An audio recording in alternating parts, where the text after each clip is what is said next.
Print and electronic media సోదరులందరూ కూడా నమస్కారాలు తెలియజేసుకుంటూ ఈరోజు నిన్న సాయంత్రం తెలంగాణ రాష్ట్రంలో మనం గతంలో ఎప్పుడు కూడా చూడలే టీఆర్ఎస్ కాలంలో చూస్తున్నాం ఈ హత్య రాజకీయాలు. నిన్న మనం తెలంగాణ వచ్చి అభివృద్ధి చేసుకొని 4 కోట్ల మంది బతుకులు బాగు చేసుకుందాం అనుకున్నాం. కానీ గత 10 సంవత్సరాలుగా రాక్షస పాలన సాగిస్తూ వారు చేసిన దోపిడీ మీద ప్రశ్నించిన వారిని హత్య చేసే వరకు దిగజారిన రోజు నిన్నటి రోజు. నిన్న నాగవెల్లి రాజలింగం మూర్తి అనే సామాజిక కార్యకర్త క్రూరంగా హత్య చేయబడడం, అది కూడా సాయంకాలం వేట అందరూ చూస్తుండగానే హత్య గావించబడడం చాలా బాధాకరం. దాన్ని తీవ్రంగా కాంగ్రెస్ పార్టీ పక్షాన తెలంగాణ ప్రజల పక్షాన కూడా దీన్ని తీవ్రంగా ఖండిస్తున్నాం. ఇతని కేసు మీకు తెలుసు, 35,000 నుంచి 35,000లో అయిపోయే కాళేశ్వరం ప్రాజెక్టుని 1,35,000 కోట్లకు పెంచి దోచుకున్న దాని మీద ఆయన కోర్టులో ఫైట్ చేస్తున్న సంగతి మీ అందరికీ కూడా తెలిసిందే. అది ఆర్గ్యుమెంట్స్ కూడా నడుస్తున్నాయి. అందులో కేసీఆర్, హరీష్ రావుతో పాటు ఇంకా 3 పేర్లు, మొత్తం 5 దోషులుగా చేసి వారు కోర్టులో కేసు వేయడం జరిగింది. మేడిగడ్డ కుంగిపోతూ 1,00,000 కోట్ల ప్రజాధనం వృధా అయిందని చెప్పి అతను ఒక సామాజిక కార్యకర్తగా కేసు వేయడం, దాని మీద రెగ్యులర్గా వాదనలు నడుస్తుండడం, దానికి స్క్వాష్ చేయాలని కేసీఆర్ గారు కూడా కోర్టుకు వెళ్ళడం జరిగింది. గతంలో ఈ కేసు కూడా మొన్న కూడా 11/2/2025 మన ఫిబ్రవరి 11 రోజు కూడా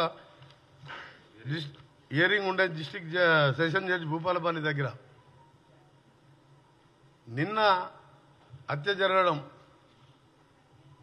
నిజంగా టీఆర్ఎస్ హత్య రాజకీయాలు, టీఆర్ఎస్ కుళ్ళు రాజకీయాలతో పాటు మా ప్రభుత్వం వచ్చిన 2-3 రోజులకెళ్ళే ఈ ప్రభుత్వం ఉండదు, ఈ ప్రభుత్వాన్ని అప్రతిష్ట పాలు చేసే కార్యక్రమం పెట్టుకొని ప్రతిపక్ష నాయకుడున్న పెద్ద మనిషి 10 ఏళ్ళు ముఖ్యమంత్రి ఉండి ఫామ్ హౌస్కి పరిమితమై కొడుకుని అల్లుని రోడ్ల మీద వదిలిపెట్టి 10 మంది చిల్లరగాలను వదిలిపెట్టి ప్రభుత్వం మీద లేనిపోని అభండాలు వేస్తూ అవన్నీ ఒకవైపు.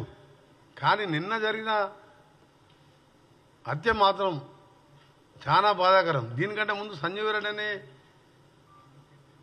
అడ్వకేట్ కూడా హార్ట్ అటాక్తో చనిపోవడం జరిగింది. అది కూడా అనుమానాస్పద మృతిగానే ఉన్నది.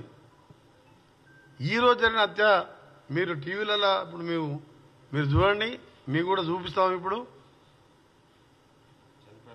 చనిపోయిన లింగమూర్తి భార్య కూతురు క్లియర్గా పోలీసులు ప్రజల సమక్షంలో ఈ హత్య 100% గంట వెంకటరమణారెడ్డి గారు చేపించిందే.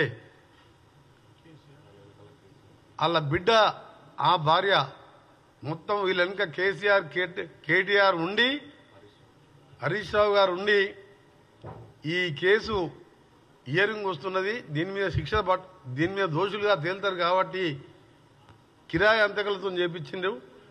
ఎవరు కూడా స్థానికులు ఇంత ధైర్యం చేయరని చెప్పి ఓపెన్గా భార్య బిడ్డ క్లియర్గా ఏడుస్తూ రోధిస్తుంటే నిజంగా ప్రతి ఒక్కరు కూడా చెల్లించిపోతున్నాం. ఇక తెలంగాణ 4 కోట్ల మంది ప్రజలు, 4 కోట్ల మంది వాళ్ళ డాటర్ తినండి మీరు ఎంత క్లియర్గా ఉన్నదో.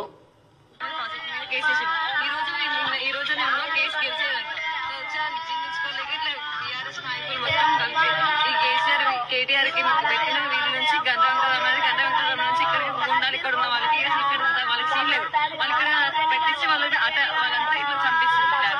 వాళ్ళు మాత్రం ఎందుకన్నా వినిపించమంటారా? మళ్ళీ వినిపించమంటారా? క్లారిటీ వచ్చిందా మళ్ళీ మీకు? ఆ తర్వాత ఇక్కడ కేటీఆర్ కాళేశ్వరం మెగాడివల్ ప్రాజెక్ట్ మీద కేసు వేసింది. ఈ రోజు నేను కేసు గెలిచేదంట జీర్ణించుకోలేక ఇట్లా బీఆర్ఎస్ నాయకులు మొత్తం కలిపి ఈ కేటీఆర్ కి పెట్టిన వీధి నుంచి గంధ వెంకటరామ నుంచి ఇక్కడికి ఉండాలి, ఇక్కడ ఉన్న వాళ్ళకి వాళ్ళకి సీన్ లేదు, వాళ్ళు ఇక్కడ పెట్టించి వాళ్ళంతా ఇట్లా చంపిస్తుంటారు. వాళ్ళు మాత్రం ఎందుకన్నా కేసీఆర్ కేటీఆర్ హరీష్ రావు వీళ్ళ మీద కేసు వేసినందుకు కక్ష కట్టి కార్యక్రమం చేసిందని చెప్పి ఆ అమ్మాయి క్లియర్ కట్గా చెప్తున్న విషయం. సామాజిక కార్యకర్తకు ఎవరు ఉంటారు ఆయనకు శత్రువులు చెప్పండి మీరు? ఆయన ప్రజాధనం 1,00,000 కోట్లు దోసుక తిన్నారని చెప్పి కోర్టులో సీరియస్గా ఫైట్ చేస్తుండ్రు. ఇంత అన్యాయంగా ఎక్కడ చూడలే. అదొక టీఆర్ఎస్ పార్టీకే. ఆ రోజుల్లో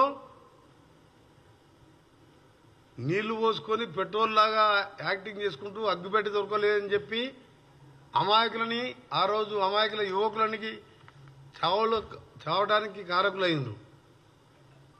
ఆ తర్వాత తెలంగాణ ఇంతమంది చనిపోతున్న కాంగ్రెస్ పార్టీ 4 కోట్ల మంది సకల జనుల సమ్మె చూసి తెలంగాణ రాష్ట్రాన్ని కాంగ్రెస్ పార్టీ సోనియా గాంధీ గారు ఇస్తే దాన్ని దళిత ముఖ్యమంత్రి అని చెప్పి రకరకాలుగా ప్రజలను మోసం చేసి అధికారంలోకి వచ్చి 10 ఏళ్ళు దోసుకొని ఆ దోపిడి బయటపడుతుంటే ఓర్వలేక హత్యలకు దిగజారిందంటే సిగ్గుతో తలదించుకోవాలి. వీళ్ళు నిజంగా ఈ తెలంగాణలో ఎట్లా పుట్టినా అర్థమవుతలేదు. మీరు పోయిన ఎన్నికల ముందు చూశాను, వామన్ రావు గారు అడ్వకేటు వాళ్ళ వైఫ్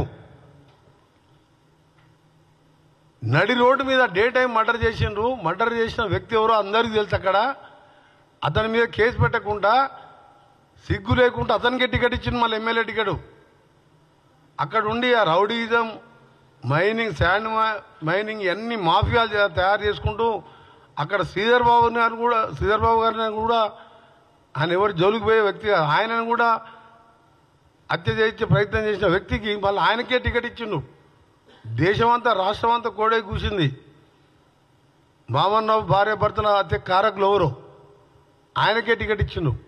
మళ్ళా జనగాంలో ఒక జడ్పీ వైస్ చైర్మన్ భర్త ఎండిఓ గారిని, రామకృష్ణయ్య గారిని మర్డర్ చేసిందని చెప్పి క్లియర్గా కమిషనర్, ఇప్పుడున్న హైడ్రా కమిషనర్ రంగనాథ్ గారి స్టేట్మెంట్ కూడా క్లియర్ కట్గా ఆ స్టేట్మెంట్ ఉంది. ఎవరు చెప్పించారు అంటే ఎటుపోతుంది తెలంగాణ?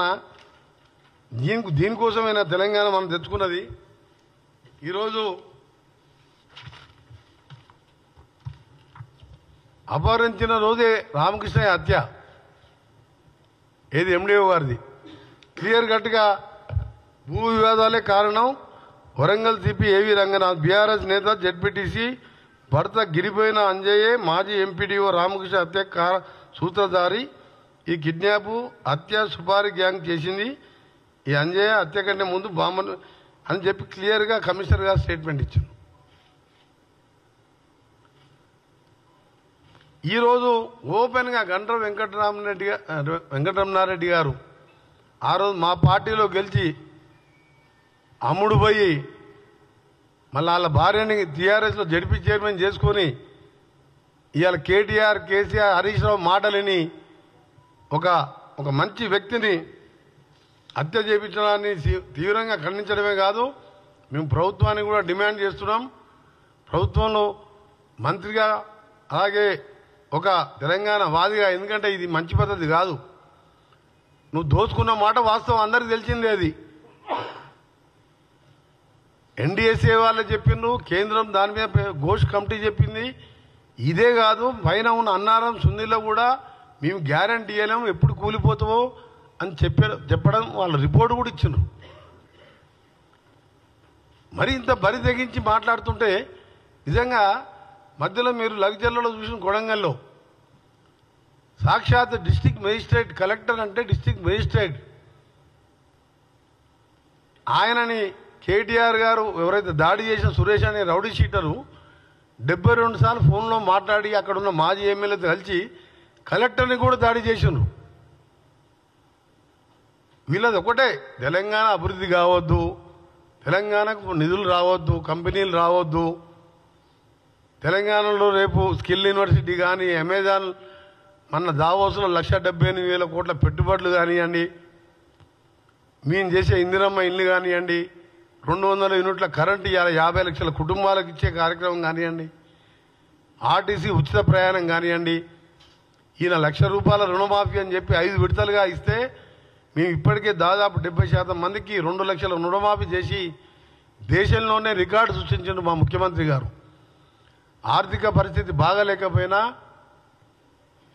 ఆయన పౌడర్ సోకులకు ఆయన హంగామాలకు 7 లక్షల కోట్లు అప్పు చేస్తే 6,000 కోట్ల మిత్తి కట్టుకుంటూ 15వ తారీఖు వాళ్ళు జీతాలు ఇచ్చేది పెన్షనర్స్కు ఎంప్లాయీస్కి మేము 1వ తారీఖే శాలరీస్ ఇస్తున్నాం.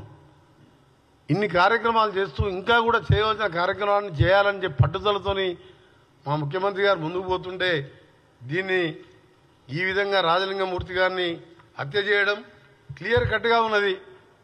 హరీష్ రావు గారు ఇప్పుడు ఏదో టీవీలో చూసిన నాగాన్ సార్ కృష్ణా నీళ్ళ మీద మాట్లాడుతున్నాడు. ఏమేమో నువ్వేమన్నా మనిషి మానవత్వం ఉందను, మానవత్వం ఉన్న మనిషివేనా? నీ ఎక్స్ఎమ్మెల్యే జడ్పీ చైర్మన్ భర్త చంపిండని చెప్పి భార్య భర్తను మొడుతుండే వాడిని వెంటనే పార్టీకి వెళ్ళి సస్పెండ్ చేసి లొంగిపోమని చెప్పేది పోయి డైవర్ట్ చేస్తాను. కానీ కృష్ణావాడ ఎవడు కృష్ణావాడ కారణం మా నల్గొండ జిల్లాలో సాగర్లో ఉన్నది. ఆ రోజు నీటి వాట పంచుకున్నప్పుడు ఆంధ్రాకి ఎక్కువ ఒప్పుకున్నది రాసిచ్చింది వీళ్ళు. ఆ నల్లగొండని మహబూబ్నగర్ని ఎండబెట్టినందుకే ఆ 2 జిల్లాలో ఒక్కొక్క సీటుకే పరిమితమైండు. మా ఒక్కొక్క ఎమ్మెల్యే 60-70 వేలతో గెలిచిండ్రు. మొత్తం ముంచినావు జగన్మోహన్ రెడ్డితో ఆయనతో దోస్తాను చేసుకుంటా ఆయనని ప్రగతి భవన్లో కూర్చోబెట్టుకొని నాశనం చేసింది నువ్వే. శ్రీశైలం సాగర్ నీళ్ళన్నీ కూడా వాళ్ళకి పెట్టింది దోషపెట్టింది నువ్వే. ఇలా దాని గురించి మాట్లాడుతుండు హరీష్ రావు. అంటే ఎటుపోతుంది ఇది ఈ తెలంగాణ ఈ టీఆర్ఎస్ నాయకులు? ఆ రోజు నువ్వు అగ్గిపెట్టి దొరకలే, పెట్రోల్ దొరికింది. కానీ ఆ రోజు అంతమందిని మా శ్రీకాంత్ ఎంతోమంది చంపినావు. ఇవాళ ప్రశ్నించినందుకు అవినీతి మీద ప్రశ్నిస్తే చంపేస్తావా? ఎంతమంది చంపుకుంటూ పోతారు మీరు? మీ గొర్రెల స్కామ్ కానీ అన్ని స్కామ్ అందరినీ చంపుతారా? మీ వాదన మీ చూస్తుంటే ఇవాళ భూపాలపల్లిలో జరిగిన సంఘటన స్వయంగా భర్త రాజలింగమూర్తి భర్త బిడ్డ చెప్పినాక ఇంతకంటే ఏముంది? భార్య బిడ్డ అంత క్లియర్గా టీవీలో చెప్తుంటే కేసీఆర్ బయటకు వచ్చి మాట్లాడాలి కదా. ఒక నిమిషం చెప్తాను, నేను ఆడికి కూడా వస్తున్నా. ఆయన 1 నెల కింద కేసీఆర్ కొడితే మామూలుగా ఉండదని అన్నాడు. నెల రోజుల కింద నేను ఆ రోజే చెప్పిన కొట్టడం అంటే ఏందో నువ్వు నాకు అర్థమైంది అని చెప్పి ఆ రోజు కూడా నేను ప్రెస్ మీట్ పెట్టినా. నువ్వు కొట్టాలంటే నీకంటే డబల్ ఉన్నాం మేము, కానీ మాకు అలాంటి అవసరం లేదు, మేము చెప్పిన పనులు చేసుకుంటూ పోతామని చెప్పిన. నిన్న వచ్చి కాంగ్రెస్ పార్టీ గ్రాఫ్ తగ్గిందంట. అసలు 15 నెలల ఓనుకన్నా కనబడ్డావా? ఎర్రవల్లి నీ గ్రామస్తులు నీ ఫామ్ హౌస్ ఉన్న పక్క ఊరోనికి అపాయింట్మెంట్ ఇచ్చినావా? నీకు కాంగ్రెస్ గ్రాఫ్ తగ్గింది ఎట్లా తెలుస్తుంది? ఏదైనా ఊరికి పోయినావా? ఏదైనా ఆర్టీసీ బస్ స్టాండ్ పోయి అక్కా చెల్లెలను అడిగినావా? 2 లక్షల రుణమాఫీ తీసుకున్న రైతు దగ్గరికి పోయినావా? ఇవాళ నువ్వు ఆపేసిన ప్రాజెక్ట్ ఎస్ఎల్బీసీ సొరంగం పాలమూరు ప్రాజెక్టులకు టెండర్లు పిలిచి 80% 70% మా ప్రభుత్వంలో పూర్తి ఆగిపోయిన పనులన్నీ కూడా పూర్తి చేసుకుంటూ కొడంగల్ లాంటి నారాయణపేట దేవరగ అలాంటి ప్రాంతాలకు నీళ్ళు ఇచ్చే కార్యక్రమం చేస్తూ ఆ ప్రాజెక్టుని మొదలు పెడుతున్నాం. నిరుద్యోగుల కోసం స్కిల్ యూనివర్సిటీ కాదు 56,000 చిన్న కారణాలతో నువ్వే కోట్ల కేసులు వేయించి వాళ్ళకి అపాయింట్మెంట్ ఆర్డర్లు ఇవ్వకపోతే 12 నెలల కింద ఆర్డర్లు ఇచ్చి 1 సంవత్సరంకి వెళ్ళి జీతాలు ఎత్తుకుంటున్నావు, ఉద్యోగాలు చేస్తున్నావు. ఏమైనా అంటే అన్ని మేమే రెడీ చేసి పెట్టినాం. అన్ని రెడీ చేసి పెడితే నీకు ఆర్డర్ ఇస్తానికే నీకు టైం లేదా? నీకు అప్పుడు అన్నీ సాల్వ్ చేసుకుంటూ ముందుకు పోతుంటే ఈ ప్రభుత్వాన్ని నిన్న ఆయన మాట్లాడుతూ గ్రాఫ్ తగ్గిందంట. గ్రాఫ్ తగ్గిందంటే ఏంది? ఇట్లా మర్డర్లు చేపించి ఇలాంటి హత్యా రాజకీయాలు చేపించుకుంటూ నీ కొడుకు నీ పేరు ఆ పేరు డైరెక్ట్ వాళ్ళ బిడ్డే చెప్తుంది కదా. ఇక చాలా అప్రూవ్ ఇంకేం కావాలి మీకు? అందుకనే మీ ఒకటే చాలా బాధ ఉదయంతో చెప్తున్నాం. మీ ఎమ్మెల్యేలను కానీ మినిస్టర్లను కానీ సామాన్య ప్రజలంతా కూడా ఇవాళ దాన్ని మీరందరూ కూడా చూసిండ్రు. ఈ పార్టీ మేము వచ్చినప్పటికెళ్ళి వచ్చిన రెండో రోజు మూడో రోజుకెళ్ళి మా మీద ఈ గవర్నమెంట్ ఉండదు ఈ గవర్నమెంట్ ఉండదు అంటే ప్రజా పోరాటాలు మా తప్పులు చూసి పోరాటం చేసి ప్రతిపక్ష నాయకుడు అసెంబ్లీకి వస్తాడేమో అనుకున్నాం. ఒక్కసారి అసెంబ్లీకి రాలే, ఫామ్ హౌస్లో ఒకసారి నిన్న ఒకసారి కనబడ్డాడు. ప్రతిపక్ష నాయకుడు అంటే ముఖ్యమంత్రి తర్వాత ఎక్కువ బాధ్యత ఉన్న నాయకుడు ప్రతిపక్ష నాయకుడు. ఒక్కసారి ప్రజల సమస్యల మీద మేము చేసే మంచి చెడ్లు ఇది మంచి ఎట్లా కాదు ఇట్లా పోనీ ఎప్పుడన్నా 5 ఎమ్మెల్యేలు ఉన్న మా బట్టి గారు ఒక్కరోజు ఆబ్సెంట్ కాకుండా ఒంటరి పోరాటం చేసిండు 5తోని. ప్రతిపక్ష నాయకుడు పాత్ర పోషించావు, మా గ్రాఫ్ తగ్గిందంట. అంటే నువ్వు హత్యలు చేపించి కాంగ్రెస్ గారిని గ్రాఫ్ కాదు కదా, కాంగ్రెస్ పార్టీని నువ్వు ఏమేమి ఏం చేయలేవు. ఈ హత్యలు కిరాయి హత్యలు చేపించవలసింది తప్ప నీతో ఏం కాదు. దీన్ని కూడా మేము సహించేయలేదు. ప్రజలందరూ కూడా గమనిస్తున్నారు. ఒకటే చెప్తున్నా మీకు, మళ్ళా వెంటనే మీ పార్టీ ఎక్స్ఎమ్మెల్యే అయిన గండ వెంకటరామనాయుడుతో పాటు మా ముఖ్యమంత్రి గారికి మేము కూడా కోరుతాం. మంత్రిగా ఉన్నా మా ముఖ్యమంత్రి గారిని కూడా దీన్ని వారు కూడా సీరియస్గా తీసుకుంటారు. ఎందుకంటే ఎట్టి పట్ల ఆ రోజు కలెక్టర్ మీద దాడి చేసిన కేసులో కూడా ఏ విధంగా జరిగిందో, ఎన్నిసార్లు ఫోన్ మాట్లాడుకుందో, ఎట్టి పట్ల వదిలిపెట్టే ప్రసక్తి లేదు. ప్రభుత్వం చాలా స్ట్రిక్ట్గా వ్యవహరిస్తుంది. మళ్ళా కూడా రిక్వెస్ట్ చేస్తున్నాం, సిబిసిఐడి ఎంక్వైరీ చేసి ఇంటెలిజెన్స్ అంటే కిరాయి హత్యలతోని ఈ రోజు పార్టీ ఆఫీసులో పార్టీ మీటింగ్ పెట్టి సంవత్సరం అంట ఆయన సిల్వర్ జూబ్లీ సెలబ్రేషన్ సంవత్సరం చేసుకుంటాడంట. మీరు చూసింది అసన్న సిల్వర్ జూబ్లీ సెలబ్రేషన్ సంవత్సరం చేసుకుంటానికి నువ్వు ఏం ఘనకార్యం చేసినావు? దోసుకున్నావు కాళేశ్వరం పేరు మీద, దళిత ముఖ్యమంత్రి పేరు మీద మోసం చేసినావు, దళితుల్ని డబుల్ బెడ్రూమ్ మీద మోసం చేసినావు, ఒక ఉద్యోగం ఇవ్వలేదు. వామన్ రావు భార్య భర్త లాంటి వాళ్ళని అమ్మి ఎదురు తిరిగితే చంపేపించినావు నీ ఎమ్మెల్యేలతోని. ఇవాళ నీ ఎక్స్ఎమ్మెల్యేలతో ఇవాళ మళ్ళా ఈరోజు రాజలింగమూర్తిని పుట్టన పెట్టుకున్నావు. చాలా సీరియస్గా చెప్తున్నాం. హత్యా రాజకీయాలు మానుకోండి. రాజకీయాల్లో హింసకు తావులేదు. మీరు ఇంకా ఏదో ఎలక్షన్లు వచ్చేసినట్టు ఆయన ముఖ్యమంత్రి అయినట్టే ఫీల్ అవుతావు. ఇంకా 4 ఏళ్ళు ఉన్నాయి. నువ్వు 6 నెలల తర్వాత ఓడిపోయిన తర్వాత 6 నెలలు ఫామ్ హౌస్లో పండుకొని పార్లమెంట్ ఎన్నికల్లో మొత్తం తిరిగినావు కదా, ఊరూరు తిరిగినావు కదా. మరి ఎందుకు 16 సీట్లలో గుండు 0 వచ్చింది నీకు? నీ గజ్వేల్లో కూడా మైనస్ వచ్చింది కదా, నీ కొడుకున్న సిరిసిల్ల కూడా 6,000 మైనస్ వచ్చింది కదా, సిద్దిపేటలో కూడా ఆడికాడికే వచ్చినాయి ఓట్లు ఈక్వల్గా. ఎంక్వైరీ చేయాలి. సిబిసిఐడి ఎంక్వైరీతో పాటు 24 అవర్స్లోనే క్లియర్గా నిందితులని వాళ్ళ భార్యనే అందరి ప్రజల ముందర వేలాది మంది సమక్షంలో చెప్పింది కాబట్టి ఇమీడియట్గా అరెస్ట్ చేయాలనే మా డిమాండ్తో పాటు కేసీఆర్కి చెప్తున్నాం, నువ్వు చరిత్ర ఈనుగా మిగిలిపోతావు. ఆ రోజు దొంగ దీక్షలు చేసి తెలంగాణ నువ్వు తెచ్చుకున్నట్టు దళిత ముఖ్యమంత్రి అని చెప్పి లక్షలు దోసుకున్నావు. ఇవాళ అమాయకులైన దోపిడి ఎదిరించి కోర్టులో కొడుతున్న వాళ్ళని మర్డర్ చేపిస్తున్నావు. దీనికి తప్పకుండా దేవుడు ఉన్నాడు, పైన ప్రజలు ఉన్నారు. ఇలాంటి మానుకోమని చెప్పి మీ స్వచ్ఛందంగా మీ ఎక్స్ఎమ్మెల్యేని సరెండర్ కమ్మని, దాంతోపాటు మా ముఖ్యమంత్రి గారిని కూడా కలుస్తాం. మా ముఖ్యమంత్రి గారు ఆల్రెడీ దీన్ని ఇంటెలిజెన్స్ కానీ పోలీసు వాళ్ళు చట్టం దాని పని దాన్ని చేసుకుంటుంది.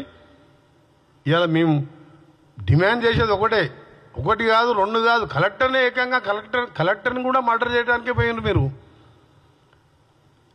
కేసీఆర్ మీద కేసు వేస్తే వాడిని చంపేసిండ్రు రాజలింగమూర్తిని. అంటే ఏం చేద్దాం అనుకుంటారు మీరు తెలంగాణని? తప్పకుండా కఠినమైన చర్యలు తీసుకొని ఎంత పెద్దవారు ఉన్నా సరే శిక్షిస్తాం. మేము రేపు పొద్దున ముఖ్యమంత్రి గారు కూడా దీని మీద ఇప్పటికే డీటెయిల్గా ఎంక్వైరీ, రాత్రికి వెళ్ళే ఎంక్వైరీ కూడా నడుస్తుంది. ఇప్పుడు వాళ్ళ భార్య బిడ్డ వాంగ్మూలం కూడా ఇచ్చింది కాబట్టి దోషులను వెంటనే అరెస్ట్ చేసి కఠినంగా ఫాస్ట్ ట్రాక్ కోర్టుపై శిక్ష పడేలా చేయాలని మా డిమాండ్. దాంతోపాటు ఈ దోపిడీలో కూడా వీళ్ళు జైలు పోవడం ఖాయమని చెప్పి మరొకసారి మీ ద్వారా తెలియజేస్తూ, తెలంగాణలో అలాగే రాజకీయాల్లో హింసకు తావులేదు. మీరు దమ్ముంటే మీరు చేసిన పనులు చెప్పుకోండి. మేము 15 నెలల్లో చేసిన పనులు చెప్తున్నాం. చేయబోయే 45 నెలల్లో చేయబోయే పనులు చూసి ఎవరు గెలుస్తారో ప్రజలు నిర్ణయిస్తారు. తప్పకుండా కాంగ్రెస్ పార్టీ ఉంటే నువ్వు ఎన్ని హత్యా రాజకీయాలు భయపడేది లేదు. కానీ అమాయకులను చంపడం మాత్రం తీవ్రంగా ఖండిస్తున్నాం. కేసీఆర్, కేటీఆర్, హరీష్ రావు, గండ్రం వెంకటరామరెడ్డి పేరు తీసుకున్నాడు. వాళ్ళని అరెస్ట్ చేయాలని డిమాండ్ చేస్తున్నాం. రేపు దీన్ని సుమోటోగా హైకోర్టు చీఫ్ జస్టిస్ గారిని, వారికి కూడా గౌరవ న్యాయమూర్తి కూడా రిక్వెస్ట్ చేస్తున్నాం. సుమోటోగా భార్య బిడ్డ స్టేట్మెంట్ తీసుకొని వాని వెంటనే అరెస్ట్ చేయాలని కూడా డిమాండ్ చేస్తున్నాం. ఇంతకంటే సాక్ష్యం ఏం కావాలి చెప్పండి?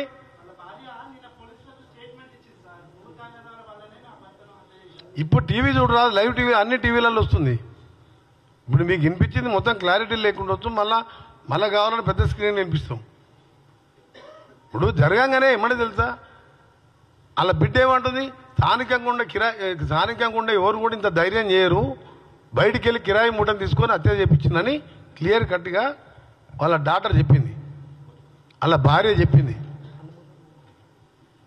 అని మీరు అసలు నిజాన్ని బయట పెట్టేదే, దాన్ని ఛేదించి బయట పెట్టేదే మా జర్నలిస్టు మిత్రులు. మీరు ఎంక్వైరీ చేసుకోండి సాయంత్రం లోపల. అక్కడ మీ రిపోర్టర్కి చెప్పండి, అలా భార్య బిడ్డలతో ఇంటర్వ్యూ తీసుకోండి. ఎవరన్నా ఆయనకు శత్రువులు ఉన్నా అంటే రాజలింగం ముందు ఒక మనిషి కూడా శత్రువులు లేరు ఆయనకు.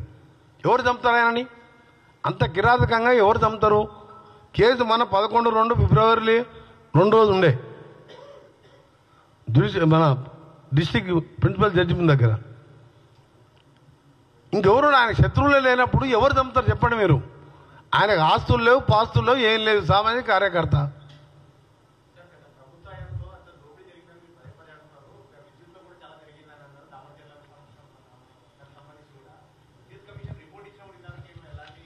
ఇప్పుడు మనం రాజలింగమూర్తి దారుణ హత్య మీద మాట్లాడుతున్నాం. ఇప్పుడు నేను మాట్లాడినామనుకో, నువ్వు అడిగిన దానికి సమాధానం చెప్తే, కృష్ణా వాటరు దోషిపెట్టిందే జగన్కు, ఇద్దరు కలిసి దోసుకొని డబ్బులల్లో కానీ దాంట్లో కానీ ప్రగతి భవన్లు తీసుకొచ్చి ఆయనకు భోజనాలు పెట్టి 88,000 క్యూసెక్లకు పెంచి పాలమూరుని ఎండబెట్టి కాళేశ్వరం కానీ ముందు పాలమూరుకు శంకుస్థాపన చేస్తావు. పాలమూరు పుణ్యమాని 10,000తో ఎంపీ గెలిచి నీ బతుకు ఆడ నుంచి స్టార్ట్. లేకపోతే పోయి జీతం ఉంటుండే, వ్యవసాయం చేసుకుంటూ 4 ఎకరాలు ఉండే, తర్వాత 600 ఎకరాలు ఉన్నాడు ఫామ్ హౌస్. అటువంటి పాలమూరిని మర్చిపోయి కమిషన్లు వస్తానికి లిఫ్ట్ మీద లిఫ్ట్. ఎవరన్నా పైన 9 దగ్గర కడితే గ్రావిటీతో కిందకి వస్తాయి. పొరపాటు మూడోసారికి ఇట్లా అయ్యి ఉంటే పోలవరం కింద ఇంకో బ్యారేజీలు కట్టి 3 లిఫ్ట్ పెడుతున్నాం, మళ్ళీ 5 లక్షలు అప్పు చేసి. ఎవడైనా తెలివిన ఇంజనీరు పైన ఉన్న దాన్ని 140 కాకుండా 100 తగ్గించుకోనన్న గ్రావిటీ తీసుకుంటే దాని 1,10,000 ఎకరానికి కరెంట్ బిల్లు వస్తుంది. మొత్తం మెయింటెనెన్స్ 1,00,000 ఒక ఎకరం మీద రైతుకి ఎంత మిగులుతుంది చెప్పండి? ఏ బుద్ధి ఉన్నవాడని చేస్తారా? ఏ బుద్ధి ఉన్న ముఖ్యమంత్రి? నేనే చీఫ్ ఇంజనీర్ని, నేనే సీఎంని, నేనే అప్పుడు చెప్పింది కదా, ఇప్పుడు ఎందుకు చెప్తున్నావు మరి?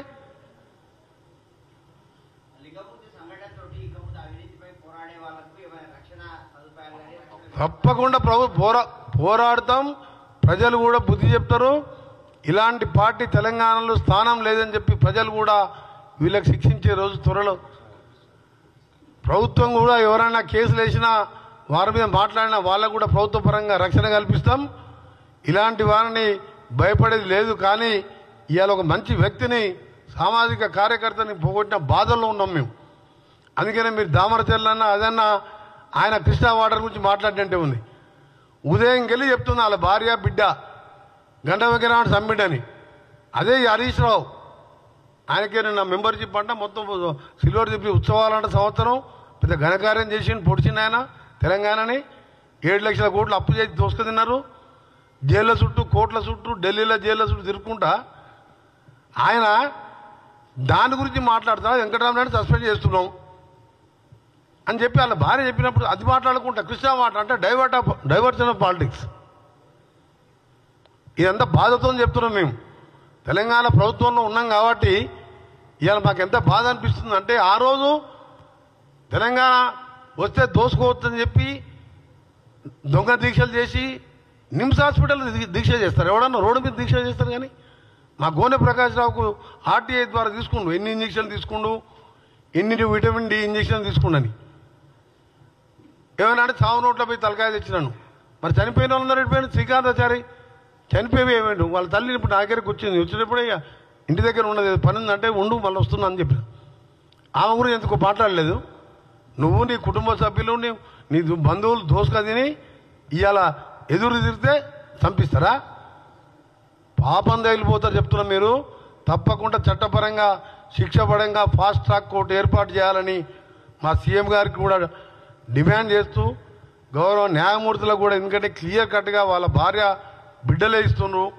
దాంతోపాటు సిబిసిఐడి ఎంక్వైరీ చేస్తారా, ఫాస్ట్ ట్రాక్గా సిట్ ఏర్పాటు చేస్తారా, చర్య తీసుకొని కేసీఆర్ కానీ ఎవరన్నా కానీ హత్య చేసినప్పుడు వదిలిపెట్టే ప్రసక్తే లేదు. వారి మీద చర్య తీసుకోవాలని మా డిమాండ్. సీఎంని కలుస్తాం, సీఎం గారితో మాట్లాడతాం. అందరం కూడా ప్రజా సంఘాల వారు అందరూ కూడా విజ్ఞప్తి చేస్తున్నాం. తెలంగాణ 4 కోట్ల ప్రజలందరికీ కూడా మీ అందరూ కూడా విజ్ఞప్తి చేస్తున్నాం. వామన్నామని ఆ రోజు అంత ఓపెన్గా కనీసం అలిగేషన్ వచ్చినప్పుడు ఓటుగా ఎమ్మెల్యే టికెట్ ఇస్తారా? అలిగేషన్ వచ్చినా టికెట్ ఇవ్వకూడదు. అది ఆయన అలిగేషన్ ఏం కాదు, ఆయన డైరెక్ట్ పాత్రనే ఉన్నది ఆయనది. అంటే అంత బరి తెగించిండు, ఎట్లయినా ఓట్లేస్తాను నాకు ఒకటి. కానీ ఇంత తెగించి ఇవ్వాలవా? కోర్టులో న్యాయపరంగా కొట్లాడుతుంటే కోర్టులో తెలుసుకోవాలి. కోర్టుకు పోయినావు, హరీష్ రావు ఫోన్ ట్యాపింగ్ కోర్టుకు పోయినావు, కేటీఆర్ ఈడీ కేసులో కోర్టుకు పోయిన క్వాచ్ చేయాలని, కవిత కేసు పోయింది, జైలు పోయి వచ్చి బెయిల్ తెచ్చుకుంది. అట్లా కొట్లాడుకోరు మీరు న్యాయపరంగా.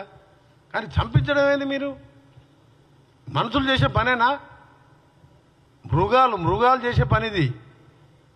గండ్ర వెంకటరామరెడ్డితో పాటు వాళ్ళ భార్య బిడ్డ మరొకసారి వాంగ్మూలం తీసుకొని వెంటనే చర్యలు తీసుకోవాలని డిమాండ్ చేస్తున్నాం.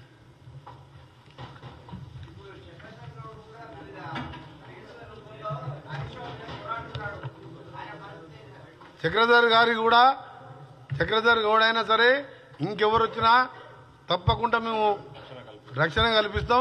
ఎందుకంటే మా కలెక్టర్ గారి మీదనే ఒక నిజాయితీపరుడైన కలెక్టర్, ఆయన భద్రాచలం ఐటీడీఏ పీఓగా ఉండే, నేను అక్కడ ఖమ్మం ఇన్ఛార్జ్ మినిస్టర్, వద్దన్నా కానీ చెర్ల అంటే ఛత్తీస్గఢ్ బార్డర్ ఊళ్ళలోకి పోయి, మా బార్డర్ ఊళ్ళలోకి పోయి నక్సలైట్లకు భయపడకుండా సేవ చేసిన వ్యక్తి ప్రతీక్ జైన్. ఆయన మీద కూడా దాడి చేసిండు. దుర్మార్గు రౌడీ షీట్ అని పెట్టి 72 సార్లు కేటీఆర్ ఫోన్లో మాట్లాడు. అందుకని అమ్మాయి చెప్తుంది కేటీఆర్ హస్తం ఉందని క్లియర్గా చెప్తుంది.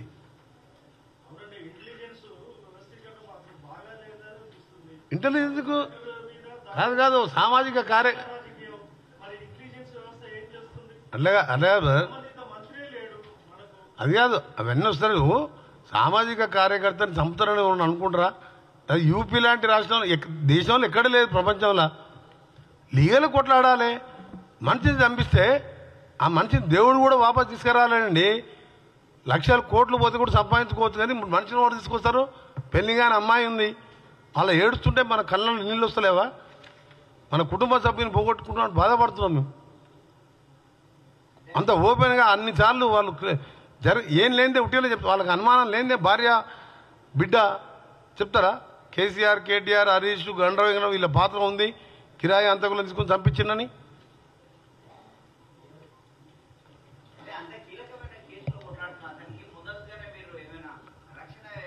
అంటే వీళ్ళు కోర్టులో మేము లీగల్గా కవిత, కేటీఆర్, హరీష్ రావు లీగల్గా కొట్లాడుతున్నాం. కేసీఆర్ కూడా కోర్టుకు పోయింది దీని మీద. ఆయన కూడా అప్పీల్ చేసుకున్నాడు, క్యాచ్ చేయాలని, స్టే చేయాలని, ఎంక్వైరీ చేయొద్దని. అట్లా కొట్లాడుతున్నారు అనుకున్నాను. ఇంత రాక్షసంగా ప్రవర్తిస్తారని మాకు తెలిసి తప్పకుండా ఇక ముందు ఇలాంటి వారికి గుర్తించి వాళ్ళని కూడా అప్రోచ్ కమ్మంటున్నాం. మా దృష్టికి వచ్చిన వాళ్ళు మాకు అప్లికేషన్ పెట్టినా ఇంటెలిజెన్స్ వాళ్ళతో ఎంక్వైరీ చేయించి వాళ్ళకు రక్షణ కల్పిస్తాం. మా ముఖ్యమంత్రి గారు దాని మీద స్ట్రిక్ట్గా ఉన్నాడు. ఆయన ఫస్ట్కెళ్ళే చెప్తున్నాడు, గంజాయి కానీ దేని మీద కానీ రౌడీజం కానీ స్ట్రిక్ట్గా ఉండాలన్నదే మా ప్రభుత్వం, మా ముఖ్యమంత్రి గారి లక్ష్యం.